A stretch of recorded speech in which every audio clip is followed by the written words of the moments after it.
There is an exhaustion that doesn't come from the body but from the soul, a kind of tiredness that no amount of sleep can cure, because it doesn't stem from lack of rest, but from the constant attempt to become someone you're not yet, to be better, to be more, to be light, to be peace, to be evolution. But what if healing isn't about becoming a refined version of yourself?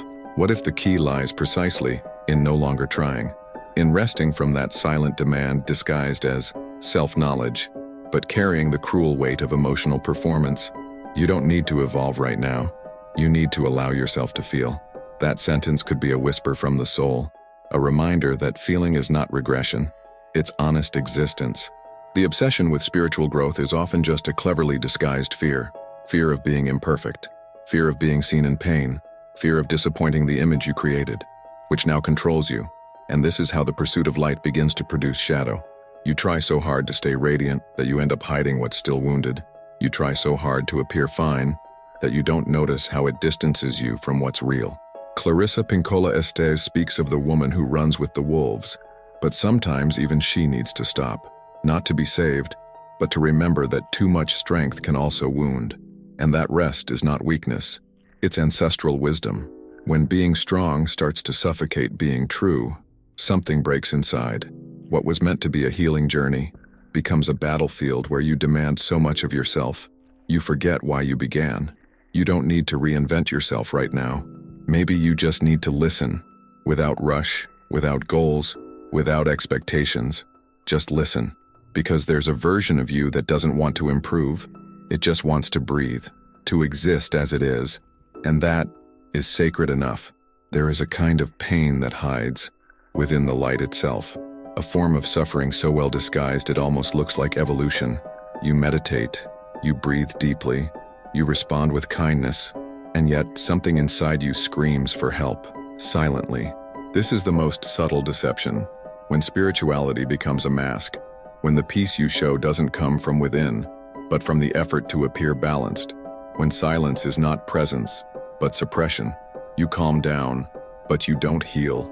The spiritual persona is one of the hardest to recognize, because it's socially praised, admired, celebrated, but behind the serene facade, there's a soul that often just wants permission to break, to be human, to feel anger, envy, fear, loneliness. Carl Jung said, "Integration is not elimination, it's inclusion." It's not about conquering anger or erasing sadness. It's about letting them sit at the table and hearing what they have to say. In that gesture of openness, healing begins, because there is no transformation where there is repression, and no truth where there is only performance.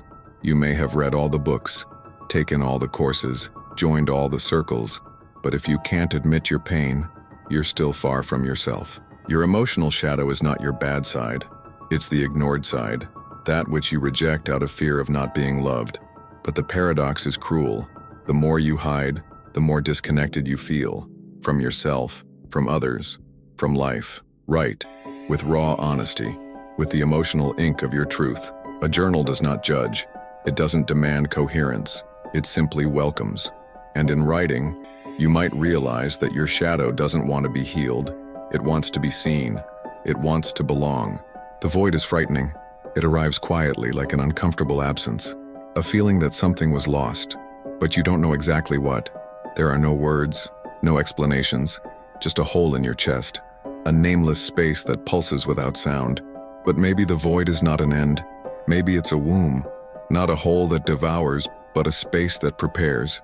Because what hurts in silence is asking to be translated into truth.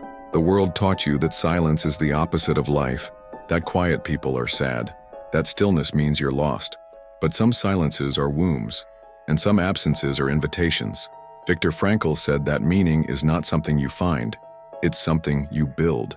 Even in the dark, even without direction, even in the middle of nowhere, it's in the void that seeds begin to form. It's in the space between breaths that the body reconnects. It's in the pause between one phase and another that the soul reorganizes. 3 minutes, 3 full minutes of silence, with your hand over your chest, not to seek answers, but to feel what still pulses. Because even if everything feels barren, something inside you still breathes. And where there is breath, there is possibility. And where there is possibility, there is a purpose waiting for shape. There is a kind of waiting that paralyzes, a hope disguised as passivity. You tell yourself, one day I'll change. At some point, courage will come. When the universe sends a sign, everything will make sense. And meanwhile, the days pass. The longings pile up. The wounds fall asleep, but don't disappear. The cycle is invisible, yet familiar. You feel, you desire, you hesitate, and you postpone. Not out of laziness, not out of lack of will, but because you learned to wait. You were taught that the right movement only happens when certainty is present, but the soul doesn't move through guarantees. It moves through truth. Carl Jung said, "You are what you do, not what you say you'll do." And that sentence cuts deep, because it reveals the abyss between intention and action. And in that abyss, many dreams are lost. Many callings go silent. Many purposes dissolve before being born. Reactive spirituality only shows up in pain, only prays when it suffers, only acts when it loses. But there's another kind, active, conscious, committed, that knows the energy of life moves through small gestures, tiny micro-decisions, a yes, a no, a shift in breath, a different step when you wake up. You don't need to change the world, but you do need to recognize that you are part of the movement. And while you wait for a sign, you may not notice that you are the sign. The path won't appear outside. It will open within, the moment you stop hiding. Some pains don't scream. They mold themselves. They shrink to fit into spaces where you were never meant to be. And you call that coexistence, maturity, emotional intelligence. But deep down, you know, something of yours is being lost. You've shaped yourself so much that you forgot the shape of your soul. You learned to speak in ways that please, to smile when you don't want to silence discomfort in the name of harmony, and without realizing, you began to disappear. This kind of adaptation is subtle but corrosive. It begins as a way to connect and ends as self-abandonment. You start to belong in environments where you don't truly fit, in groups where you must hide parts of yourself to be accepted, in relationships, where the price of presence is the denial of your essence. Nietzsche wrote that strength is born from refusing to belong to what diminishes you. And maybe that's one of the bravest acts in life, to choose conscious solitude over company that demands you to pretend, because pretending isn't lightness, it's exhaustion. The soul feels it. It knows when it's being silenced. It whispers through insomnia, unexplained fatigue, or a nameless sadness. It asks to be rescued, not from the outside in, but from the inside out. Remember, when did you disconnect from yourself the most in order to be accepted? Which parts of you were left behind for a sense of belonging that was never real? Because reclaiming those parts might be the beginning of coming home. Light is celebrated. Clarity is sought. But some truths only appear in the dark. Truths that cannot bear the brightness of distraction, that only reveal themselves when all that was familiar fades, and silence replaces certainty. In the absence of external light, your inner flame reveals itself, like during an eclipse. When the sun hides, the shadow draws new outlines. That's when you can see most clearly what was previously disguised as normal. The dark night of the soul is not a fall. It's a passage, the in-between of who you were and who is being born. It's not a detour. It's the portal. Uncomfortable, yes. Frightening, yes. But it's there, in the raw vulnerability of not knowing that the soul finds space to bloom again, with more truth. Thich Nhat Hanh wrote, "Sometimes suffering is the soil where compassion grows." And there is something deeply compassionate in allowing yourself to suffer with dignity, not with drama, not with escape, but with presence. In the dark, the soul does not get lost. It reorients. It learns to trust not in the path, but in the step, not in the destination, but in the sincerity of what is felt. Reconnection doesn't happen in haste. True light is lit from within, with small gestures, a match, a candle, a conscious breath, and the courage to face what still pulses, even without form, because sometimes it's during the eclipse that you finally see what you were trying to hide from yourself. Fear is not an enemy. It's not an obstacle to overcome or a flaw to fix. Fear, when listened to with honesty, is an oracle. It points to where you are still alive, to where there is still desire, to where deep down something matters so much, it scares you. Where your fear is, there is your task, said Carl Jung. And that sentence is not a call to heroism. It's a call to reunion, Because fear only appears in the presence of what is real. You don't fear meaningless things. You fear what can transform you, what demands that you show yourself, what breaks the familiar and asks you to move, even while trembling. Fear is often the soul's way of saying, the time has come. Not the perfect time, but the possible one. The one that comes with uncertainty, but also intensity. That brings tremble, but also direction. You don't have to face fear like going into battle. You can sit with it, breathe, ask, what are you trying to protect me from? Because fear protects, it alerts, it guards, but it can also imprison if you forget that it's in your service, not in command. Courage is not the absence of fear.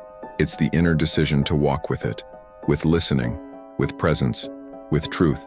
And it is in that imperfect walk that purpose begins to take shape, not as an answer, but as a stance toward life. There are parts of you that you learn to hide, parts labeled as wrong, ugly, shameful, parts you push down hoping time, therapy, or spirituality would turn them into something more acceptable. But the truth is, your shadow does not want to destroy you. It wants to show you where you're still lying to yourself. The error is not in feeling anger, envy, or pride. The error is in pretending you don't. Because when you deny your shadow, you also deny your wholeness. And the soul cannot survive in halves. You didn't come here to be pure. You came to be whole. And wholeness includes the dark. Not the darkness that harms others, but the darkness that challenges the idealized image of yourself, the one that reveals contradictions, that exposes vulnerability. Osho once said, light is not the opposite of darkness. It is the embrace of it. And maybe that symbolic embrace is the most radical act of self-love you can offer yourself. Except that the soul is not a straight line. It's a spiral. It loops. It dives. It contradicts itself. The metaphor of bamboo teaches. It bends. It yields to the wind. But it doesn't break. Rigidity would destroy it. Flexibility keeps it standing. So it is with the integrated soul. It is not defined by image. It moves with the tides within. It allows itself to be shadow and light, at the same time in the same body. And it is in this uncomfortable yet liberating integration that you finally find not a new version of yourself, but your old, whole, essential truth. For so long you believed that purpose was a destination, a grand discovery, an unshakable mission, something that would someday appear with clarity, like light in the midst of chaos. But what if purpose isn't a place? What if it's simply the way you choose to walk even when it hurts, even when you don't understand, even when you're afraid? Carl Jung said, even a happy life cannot be without a measure of darkness, because light that hasn't passed through darkness is fragile.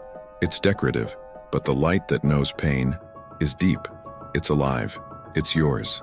The true meaning of life may not lie in grand revelations, but in how you treat yourself when everything feels lost, in how you listen to your own sadness, in the care with which you hold your emptiness, in the honesty with which you acknowledge your shadows. True lightness is not the absence of weight. It is the relief that comes after touching the depth, after stopping the escape from yourself, after realizing that you don't need to hurry. You only need to listen more truthfully. And it is there, in that deep silence, that meaning begins to emerge, not as an answer, but as a feeling of return, of presence, of something within you, finally settling. The meaning is already in you. All that's missing is space to hear it.